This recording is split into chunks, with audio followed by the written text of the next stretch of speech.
What would you do if someone you helped raise, someone who once called your house his home, looked at you not with familiarity, but with desire? Would you shut the door on the moment? Or let it in? It wasn't supposed to mean anything. Quiet night. A knock at my bedroom door. My husband away on business. Just Aiden and me in a house too full of silence. I told myself it was innocent, that he was lonely, that I was just being kind. But when his eyes lingered too long, when he stepped inside and closed the door behind him, something shifted. The line blurred.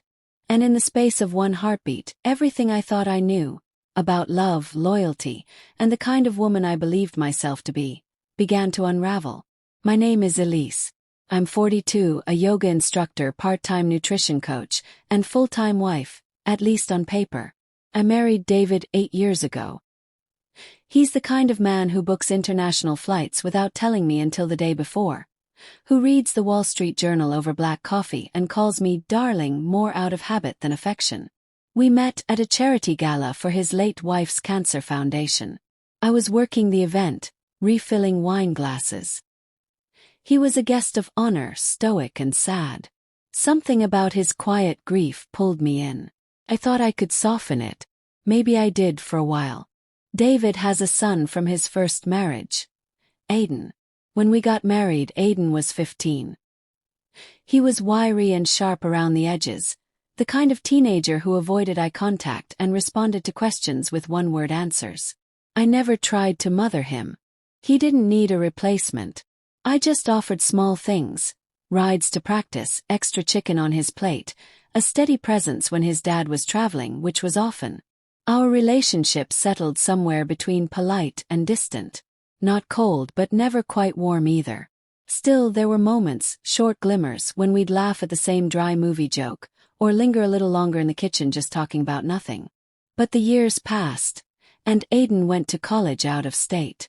Cattle. We kept in touch mostly through his dad, who updated me like I was part of a quarterly report. Aiden changed his major again, or, he's got a new internship. He moved back home after graduating, temporarily, he said. The job market was tough. He'd been through a breakup too. I didn't ask questions. He came back leaner, quieter, a little heavier in the eyes. He still wore black hoodies and listened to bands I'd never heard of, but there was something softer about him now. Less angry. More searching. David left for Berlin that month, a trade conference that would keep him gone for nearly 2 weeks. I didn't think much of it. I was used to being alone. But Aiden's presence in the house changed the rhythm. The sound of a second pair of footsteps.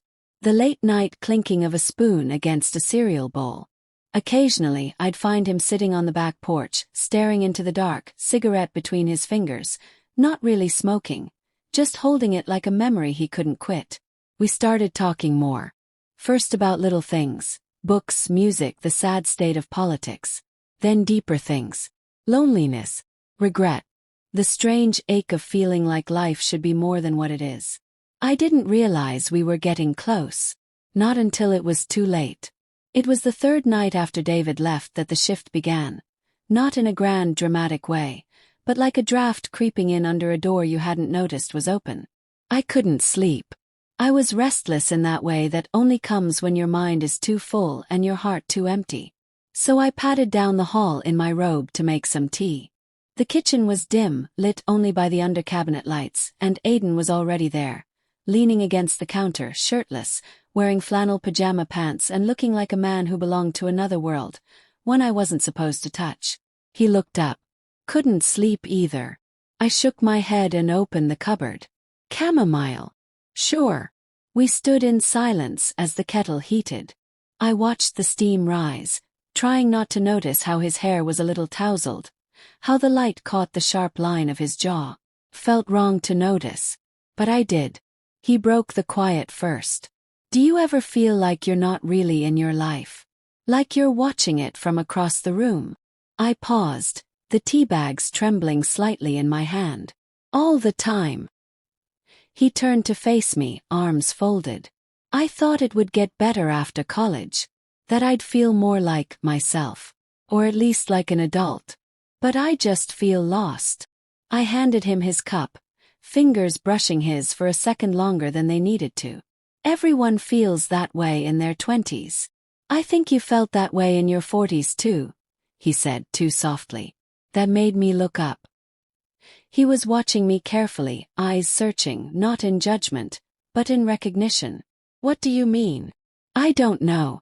I just see it in you. The way you look when you think no one's watching. I didn't know what to say. My instinct was to retreat, to change the subject, but something in his voice made me stay. You don't know what I feel, I said, but even to me it sounded hollow. I think I do, he whispered. The kettle clicked off. The air felt suddenly too thick, too close. I should go to bed, I said quickly, stepping back. He nodded but didn't move. Elise, he said quietly. I froze at the sound of my name. If I kissed you right now, would you stop me? I turned to him slowly. Aiden, don't. Because you don't want it. Or because you think you shouldn't. The room swam. My heart pounded in my ears. I hated how deeply I understood what he meant. This wasn't about lust. It was about being seen, wanted, needed in a way that hadn't touched me in years. I'm your stepmother, I said, though the words felt flimsy. You're my father's wife, he corrected gently. But you were never my mother. He didn't say it cruelly. Just factually. I stepped around him, gripping the mug too tightly. You should get some sleep. He didn't follow. Just watched me go. But that night I couldn't sleep at all. I laid awake, hearing every creak of the house, every wind gust against the windows. I kept seeing his eyes in my mind. How earnest they were, how conflicted. I was supposed to feel disgusted, or outraged, or something definitive. But all I felt was confused. And worse, alive. Like I'd been underwater for years and only now remembered how to breathe.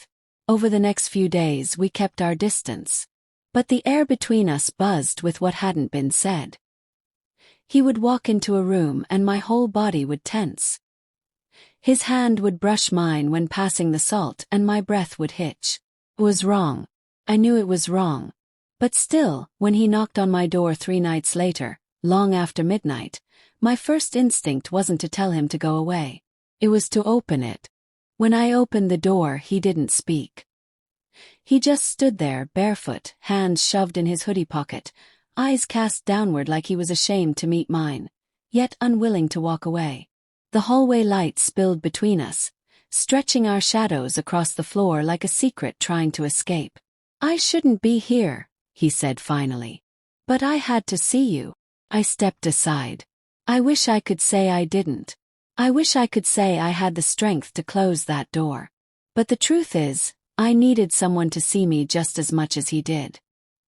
He walked in slowly, sat on the edge of the bed, shoulders tight, like he was carrying the weight of something that didn't belong to him. I'm sorry, he said, voice raw. For the other night. I shouldn't have put you in that position.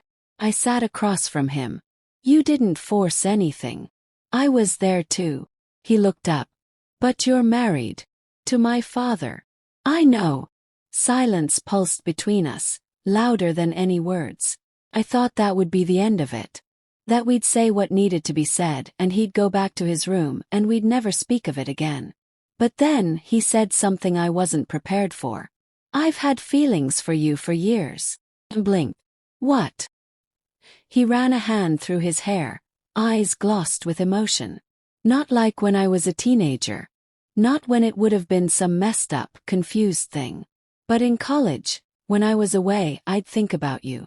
About how you were the only one who ever really noticed me. Who asked how I was and waited for the real answer. Aiden. My voice was a whisper, almost a prayer to undo time. Why are you telling me this? Because I can't keep pretending it didn't happen. That we don't feel something. I don't want to lie to myself anymore. The air inside my lungs turned heavy.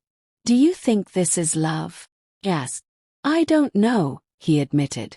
But it's real. And it's more than I've felt in a long time. His honesty broke something open in me.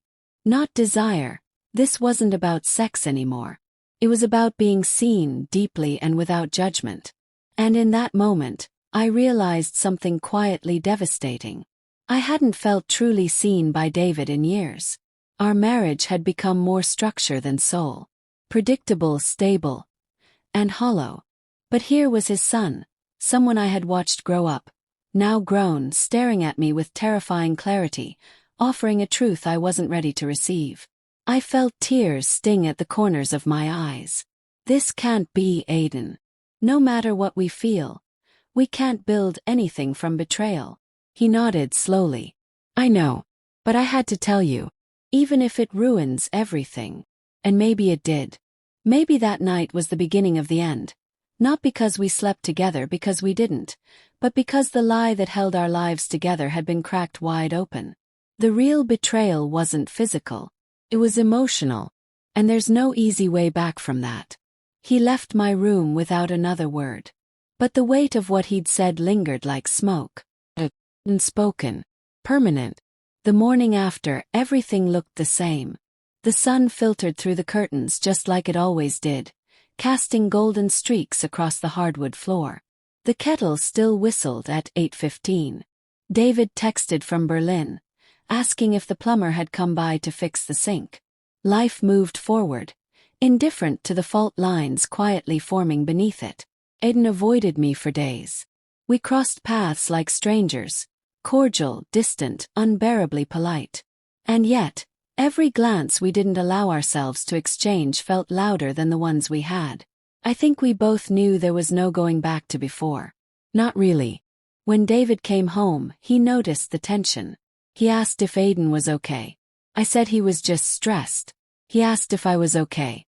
I smiled and said yes. But I wasn't. I was unraveling in the most silent, civilized way. Smiling at dinner, folding laundry, keeping everything neatly tucked into place. Except it wasn't. Aiden moved out 2 weeks later. Said he found a place closer to downtown. David helped him pack.